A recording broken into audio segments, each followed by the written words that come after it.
이번에는 가치 모형에 있어서 아주 많은 연구에 있어서 진전이 이루어진 비대칭 가치 모형에 대해서 살펴봅니다.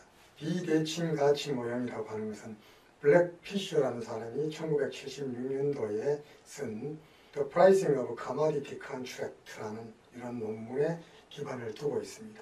기본적인 아이디어는 금융시장에서는 부정적인 뉴스인 네거티브 뉴스는 긍정적인 뉴스, 포지티브 뉴스보다도 이 조건부적인 다변성, 즉 컨디셔널 볼러틸리티에 보다 큰 영향을 미치더라라는 이런 사실을 모형에 반영하는 노력의 일환입니다. 여기에서는 특히 레버리지 효과라고 하는 것이 있는데 어떤 기업에 대한 부정적인 뉴스는 주가에 영향을 미치고 이는 해당 기업에 대한 투자 위험을 증가를 시켜서 레버리지를 증가를 시킵니다. 또 이에 따라서 높은 레버리지는 해당 기업에 대한 주가의 변동성을 증가시킨다라는 이런 의미가 바로 레버리지 효과입니다. 그래서 부정적인 뉴스는 긍정적인 뉴스에 비해서 높은 변동성을 보이게 된다라는 이런 사실을 모형에 반영하는 이런 것이 바로 비대칭 가치 모형이 되겠습니다.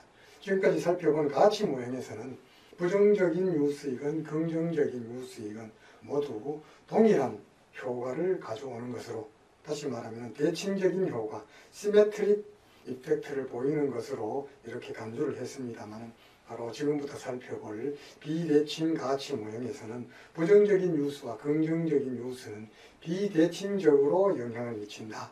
특히 부정적인 뉴스가 변동성에 더 큰 영향을 미친다라는 것을 모형에 반영하는 것입니다. 이러한 레버리지 효과를 설명할 수 있는 여러 가지 비대칭 가치 모형이 있는데 사치, T가치, GJR 가치, 아파치 이런 모형들이 있습니다. 그러기 전에 우선 우리가 사용하는 데이터로부터 이와 같은 레버리지 효과가 있는지 없는지 존재 여부를 검증하는 방법도 있습니다. 이런 레버리지 효과의 존재 유무를 검증하는 방법을 사인 바이어스 테스트라고 합니다. 엥겔과 능에 의해서 작성이 된 Measuring and Testing the Impact of News on Volatility라는 논문에 기반을 두고 있습니다. 검증을 위한 회의식은 오차항의 제곱은 바로 어떤 이 항의 시차 변수에 영향을 받는 이런 함수로 검증을 위한 회의식을 정해놓고 이 t 엡실론 t를 어떤 변수로 하느냐에 따라서 사인 바이어스 테스트, 네거티브 사인 바이어스 테스트, 포지티브 사인 바이어스 테스트로 나누어집니다. 자, 살펴봅니다. 자, 에타 t-1이 만약 오차항 ET-1이 0보다 작다면 1의 값을 부여를 하고 에타 t-1이 플러스 값이라면 제로 값을 갖는 이런 더미 변수를 만들어서 바로 검증을 위한 회의식에 사용할 때 이것을 바로 사인 바이어스 테스트라고 합니다. 반면에 지난기의 오차항 ET-1이 음이면은 1의 값을 주되 여기에 ET-1이 곱해졌기 때문에 음이면은 오차항, 마이너스 값을 가지는 오차항은 그 마이너스 값을 그대로 가집니다. 하지만 이것이 플러스 값을 가질 때에는 이 부분 더미 변수가 제로이기 때문에 이 전체가 제로가 됩니다. 따라서 이 식에 사용되는 변수는 오차항 ET-1이 마이너스일 때는 마이너스 값 그대로 사용이 되고 플러스일 때는 제로 값이 사용이 되는 이런 회의식이 됩니다. 그래서 네거티브 사인 바이어스 테스트라고 합니다.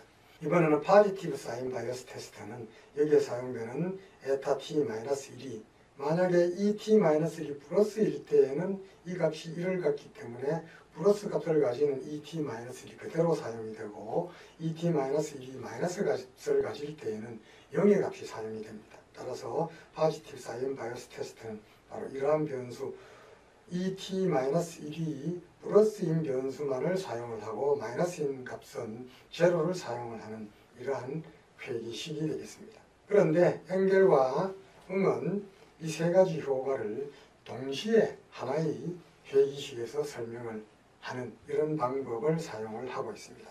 바로 ET의 제곱은 이 항을 사용을 하고 두 번째 네거티브 사인 바이어스 테스트 하는 데 사용되는 항을 사용을 하고 세 번째로는 포지티브 사인 바이어스 테스트를 사용한 이 세 가지 term을 각각 독립변수로 써서 이 부호들을 검증을 하게 됩니다. 여기에서 우선 사인 바이어스 테스트의 추정 대상이 되는 베타1은 음의 값을 가집니다. 그래서 만약에 전기의 오차항 ET-1이 마이너스 값을 갖는다면 이 마이너스 값이 곱해져서 바로 분산을 증가시키는 이런 효과를 가지게 됩니다. 마이너스 값을 가질수록 분산이 커지게 된다. 즉 나쁜 뉴스일수록 변동성을 증가시킨다라는 것이 되겠습니다. 이번엔 네거티브 사인 바이어스 테스트일 경우에는 전기의 오차항이 마이너스 값을 가질 때 역시 베타2 역시 마이너스 값을 가지기 때문에 마이너스가 곱해져서 플러스가 되기 때문에 바로 네거티브 사인 바이어스 테스트일 경우에는 바로 배드 뉴스일수록 분산에 더 큰 영향을 미친다라는 효과를 찾아냅니다. 포지티브 사인 바이어스 테스트일 경우에는 바로 플러스의 오차항만이 영향을 미치기 때문에 이것은 베타3는 플러스 값을 가지게 됩니다. 이 항과 이 항이 같기 때문에 플러스 효과는 이 베타2 값을 작게 만들어주는 역할을 해야 됩니다. 그런 의미에서 이 값은 플러스 값을 가지게 됩니다. 그래서 여기서 말하는 베타1, 베타2, 베타3 값이 마이너스 플러스 값을 가질 때의 그 의미를 주의 깊게 생각을 해 보시기를 바랍니다. 그리고 또 한 가지 중요한 것은 베타2의 절대값, 일반적으로 마이너스 값으로 추정이 되는 베타2의 절대값은 플러스 값으로 추정되는 베타3의 절대값보다도 커야만 됩니다. 그래야만 나쁜 뉴스, 네거티브 임팩트가 분산의 변동성에 보다 큰 영향을 미친다라는 이런 의미와 일관성이 있는 모형이 되기 때문입니다. 자, 레버리지 효과의 존재 의무 검증을 위한 사인 바이어스 테스트를 살펴보았습니다. 사인 바이어스 테스트를 스테이트를 이용해서 살펴봅니다. 자, 데이터를 읽어오고 아리마 모형을 추정을 한 다음에 그 잔차를 구해봅니다. 잔차에 제곱을 해서 E2라는 변수로 이렇게 만듭니다. 그런 다음에 이 E2 레지드라는 것이 음의 값을 가질 때는 SBT가 1의 값을 가지고 레지드가 플러스 값을 가지게 되면 0의 값을 갖는 이러한 더미 변수를 만들어냅니다. 이번에는 추정된 잔차가 마이너스일 때에는 마이너스인 레지드와 값이 그대로 사용되게끔 하고 레지드가 플러스일 때는 0의 값을 갖는 이런 변수를 만들어냅니다. PSBT라고 하는 것은 잔차 레지드가 플러스 값을 가질 때에는 그 플러스 값을 그대로 사용을 하고 마이너스 값을 가질 때에는 0의 값을 갖게 되는 이런 변수가 되겠습니다. 그런 다음에 방금 구한 SBT라는 더미 변수, 그 다음 NSBT라는 잔차의 마이너스 값만 가지는 변수, 그 다음에 잔차의 플러스 값만 가지는 변수를 요약 통계로서 살펴봅니다. 그 다음에 엥겔과 응이 만든 바로 사인 바이어스 테스트를 살펴봅니다.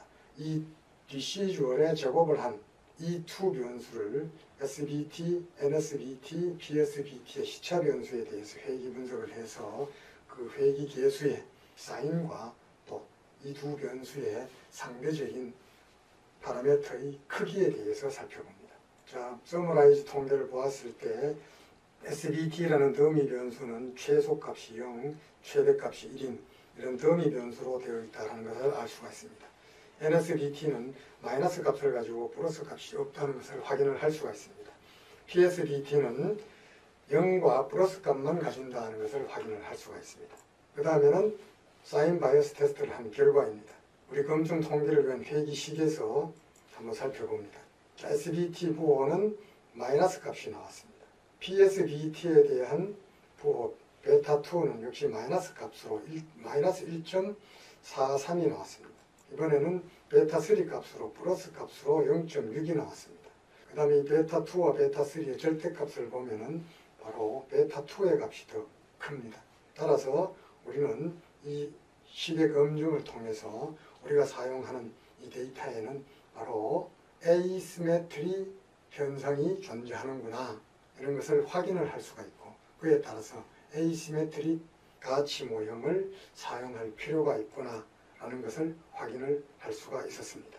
자, 그 중에 에이시메트릭 아치 모형의 대표적인 것으로서 심플 에이시메트릭 아치 모형에 대해서 살펴봅니다. 바로 앵글에 의해서 만들어졌고 분산 방정식에 바로 이 항이 들어갑니다. 오차항의 제곱이 들어가 있습니다만 여기에 단순한 오차항이 들어갑니다. 바로 감마1은 오차항의 제곱이 사용이 되기 때문에 대칭적인 효과, 시메트릭 이펙트를 나타낸다고 하면 바로 이 부분, 감마2는 레버리지 효과를 나타냅니다. 이것이 마이너스일 경우에는 이것이 마이너스 값을 가지기 때문에 마이너스 이렇게 해서 플러스가 되므로 분산 방정식의 HT 값을 크게 해줍니다. 만약 이것이 플러스일 경우는 이것이 마이너스 값이기 때문에 HT를 작게 해주게 됩니다. 그래서 오차항 UT-1이 배드 뉴스냐 파지티브 뉴스냐에 따라서 틀린 비대칭적인 효과를 여기에 반영을 해주기 때문에 바로 감마2를 레버리지 이펙트를 나타내는 파라메터라고 할 수 있습니다. 추정 결과를 봅니다. 이 텀 바로 세타1을 나타냅니다. 가치 텀을 나타냅니다. 이것은 바로 감마1 아치 텀을 나타냅니다. 감마2는 조금 전에 말했던 감마2 바로 레버리지 이펙트를 나타냅니다. 각각 아치 효과를 나타내는 파라메터 감마1, 그 다음에 에이시메트릭 아치 효과를 나타내는 감마2, 그 다음에 가치 텀을 나타내는 델타 텀을 보여주고 있습니다. 사인, 바로 마이너스 사인 제대로 나온 것 우리 확인을 할 수가 있습니다. 자, 사치 모형에 대해서 살펴보았고요. 이번에는 T 가치 모형에 대해서 살펴봅니다.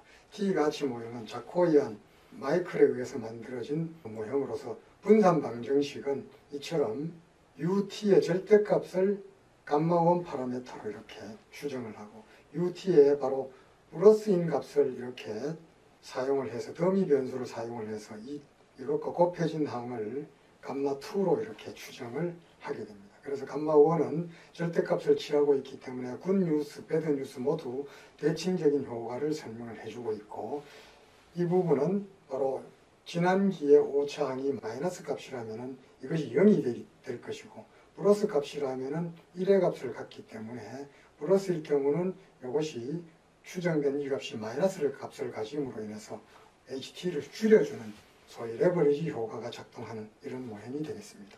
그래서 바로 감마2는 레버리지 효과를 나타내는 파라메터라고 볼 수가 있습니다. 모형의 추정 결과를 봅니다. 자, 감마1 파라메터, 감마2 파라메터를 나타내고, 그 다음에 대칭적 효과를 나타내는 가치 텀을 나타내고, 그 다음에 이것들의 추정 결과입니다. 추정 결과 감마1, 감마2, 그 다음에 델타1, 이 추정 결과를 보여주고 있습니다. 유의성이 아주 좋고 우리가 원하는 마이너스 사인이 나왔습니다. 그런 의미에서 이 바로 마이너스 사인을 가진다는 이런 의미는 배드 뉴스일 경우는 HT를 크게 해주고 굿 뉴스일 경우는 HT를 작게 해주는 이런 비대칭적인 효과를 반영하는 모형이 된다는 것을 확인을 할 수가 있습니다. 이번에는 GJR 가치 모형입니다.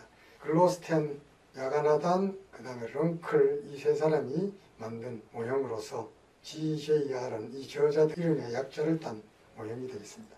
여기서 분산 방정식은 UT-1의 제곱에 더미 변수를 추가를 한 겁니다. 그래서 지난기에 오차항이 마이너스일 경우는 1의 값을 갖기 때문에 그거의 제곱이 바로 제곱의 파라메터인 람다2가 레버리지 효과를 나타내게 됩니다. 역시 마이너스 값으로 추정이 되어야 됩니다.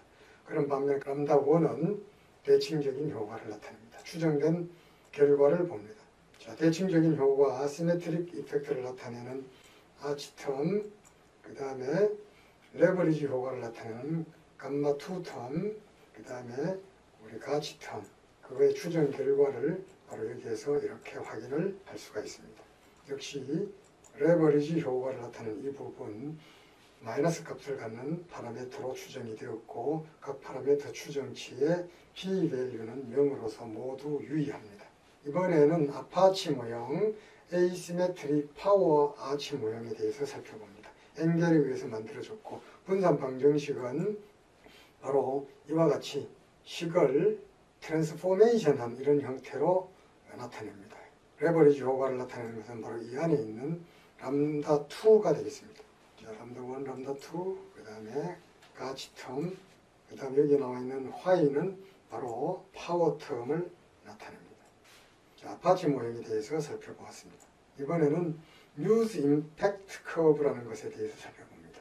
지금까지 살펴본 에이시메트릭 가치 모형은 바로 굿 뉴스와 배드 뉴스가 비대칭적으로 영향을 미친다라는 사실과 더불어 배드 뉴스는 보다 큰 영향을 미친다라는 것이었습니다. 바로 이것을 도표로 나타내는 것이 바로 뉴스 임팩트 커브가 되겠습니다. 바로 좋은 뉴스와 나쁜 뉴스의 가상적인 충격의 정도를 보여줍니다. 자, 우선 이 스테이터에서 모형을 추정한 이 추정 결과를 이용을 해서 가상적인 ET 값을 계산을 합니다. ET 값은 우리들이 사용한 T를 사용을 해서 대충 마이너스 4에서부터 플러스 4의 값을 갖도록 해줍니다. 그 다음 아치 모형을 추정을 하고 그 다음에 베리언스라는 옵션을 부여를 한 다음에 이런 at라는 옵션을 이용을 해서 var 아치라는 이런 변수명으로 포캐스팅을 합니다. predict를 합니다. 그 다음 이 모형을 추정을 하고 역시 이 값들을 예측을 합니다. 그 다음 이 모형을 추정하고 이 값들을 예측을 합니다. 그 다음에 이렇게 구해진 값들을 그래프를 그려봅니다.